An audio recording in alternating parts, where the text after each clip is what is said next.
Thank you very much, Mr Chairman, and I'm happy to take a call on the title and commencement of the Returning Offenders Management and Information Bill, and I want to begin by talking about the commencement clause first.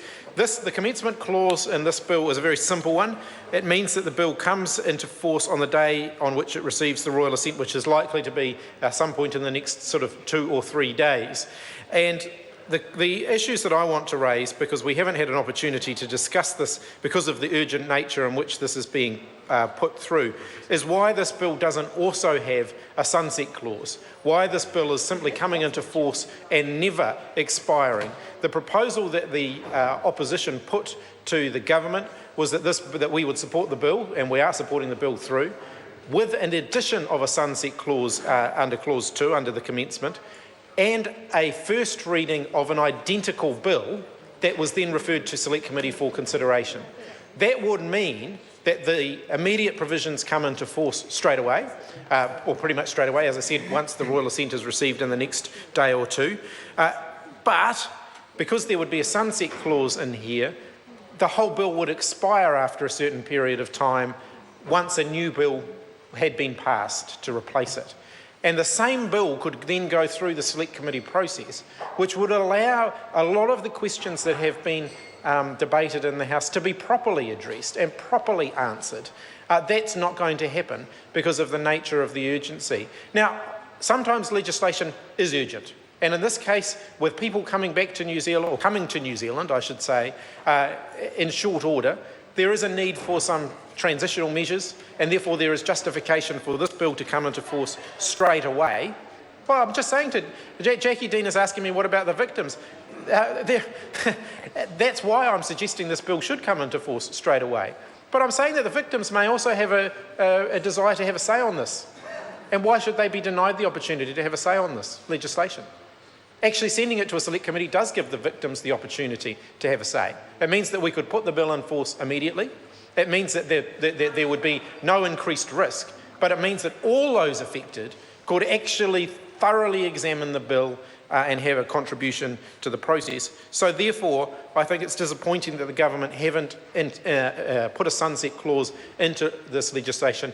I actually think, having sat through many and participated in many urgency debates, most legislation that goes through under urgency should have a sunset clause with a more considered, deliberative process to ensure that there is a long-term solution in place, because there are very few bills that I've seen progress through the House that can't be improved through a Select Committee process. So we then come to the title, Clause 1 of the bill. This Act is, this Act is the Returning Offenders Management and Information Act 2015. The first thing I want to highlight is that these aren't necessarily returning offenders. First of all, they never did any offending, or potentially never did any offending in New Zealand. So they're not returning to the point at which their offending took place. They are being deported from a country where their offending took place. And they wouldn't necessarily regard themselves as returning to New Zealand, because they don't regard, some of them will not regard New Zealand as home.